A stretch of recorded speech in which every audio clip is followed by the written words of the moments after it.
you all to our annual lunch of the kickoff lunch for African American or Black History Month. So, welcome. I think the event is an opportunity for us to come together and really look at what contributions African Americans have made to the national experience, but also an opportunity for us to come together and celebrate our successes and to identify ways that we can become more inclusive, more diverse, more understanding of cultures and creeds. Today it is with honor that I introduce Associate Vice Chancellor Ganther to our students, to our Governing Board President and Member, Doyle Burke and Raymond Lum, to our faculty and our staff, and to our Paradise Valley community. Thank you.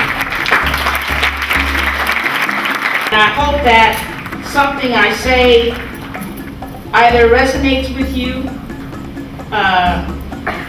maybe kick you off just a little bit, so it can get you to think about something, get you to act, or get you to ponder. I believe that Paradise Valley Community College has an opportunity to become part of Black history. And when I say that, I mean that we have an opportunity to be an institution where we far exceed the success rates of students of color. African American males and females, Hispanics, Asians. So let me begin with a quote by James Weldon Johnson, and it says, "I pledge to myself, which I have endeavored to keep, I will not allow one prejudiced person, or 1 million, or 100 million to blight my life. I will not let prejudice or any of its intended humiliations or injustices bear me down to spiritual defeat. My inner life is mine, and I shall defend and maintain its integrity against all powers of hell." Education is about learning to see the world in a different perspective, and it's about being changed by that experience. And this month, this celebration, this time, this luncheon, I think sets the table for us to do that in very, very significant ways. What is one thing within your culture that stands out the most, that's close to your heart, let's say? Pride. The pride in the work the pride that comes from the work that we do that means something.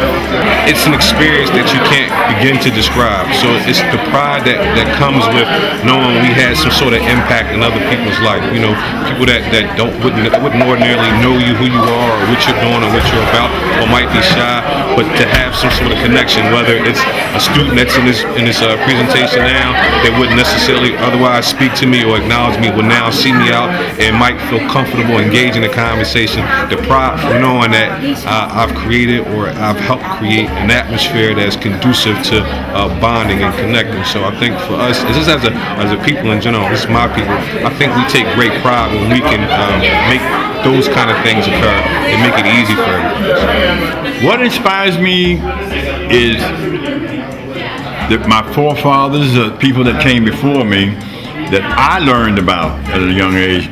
Dr. Martin Luther King, Thurgood Marshall. I have 2 or 3 African American people in my family, and the rest of my family is mixed with white. So for me, this gives me an opportunity to actually listen to people from the Black community talk and say, things that actually can resonate with me as a person, things that I don't necessarily get all the time.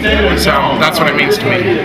I think ethnic studies are important, particularly on the collegiate level. I mean, there's a place for that type of study. And I think if there are individuals who are passionate about understanding cultures, understanding behaviors, patterns, how things have happened and transpired over the entire United States as well as throughout the world, I think there's a place for that type of discussion and the opportunity to do scholarly work to understand how we have come to be.